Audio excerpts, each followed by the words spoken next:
One of the things I'm proud of at the agency is that I could step away after 40 years, and nobody's left the board of directors.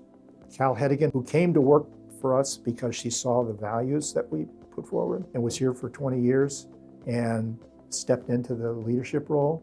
I'm very pleased that I was able to leave the organization the way I did and have it thrive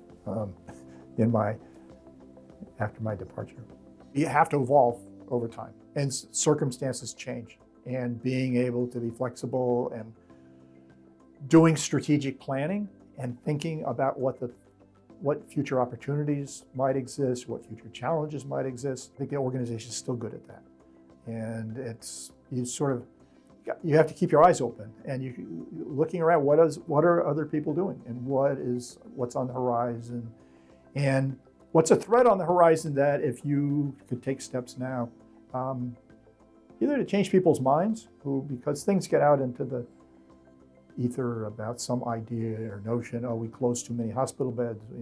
The answer is, there's homeless people, so we need more hospital beds. Well, there's many things in between those two extremes, and start imagining what those are like. And that's, an organization that's sort of in this space really should be doing, and I think that's what happens here.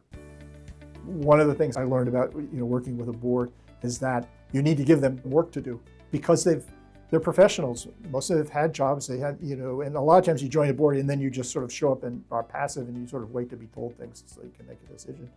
But if you say we need you, and these are the projects that we have, and you do annual reviews with each board member and ask them how it's going and what would they like to do next as being on the board.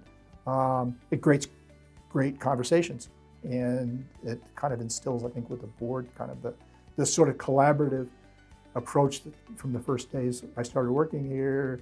It's sort of like, we're in this together. Nobody's got all the answers. Like, let's think through these issues together. And if you're asking the board to be part of that process, then it's really going to engage them and commit them to the work. Why is human rights important in a mental health agency? And how does it play out on a day-to-day basis? And having that passion and commitment from the board that matches, the work that the staff have and the kind of the feelings the staff have about the agency. Community Access was founded by a group of volunteers in 1974. So it's 50 years later, and it has over 2,000 units of housing. It has this fantastic board of directors, team of hundreds of people working here. It was unimaginable 50 years ago. And I was here for 40. And it's still sort of unimaginable, but you don't really think about it on a day-to-day basis. It just sort of happens. Having this sort of sense of values, and so you can sort of carry it on, and new people can come along and be part of something that was started so long ago by people, I think, that maybe share the values with the people that work here today over that long span. I think those are universal.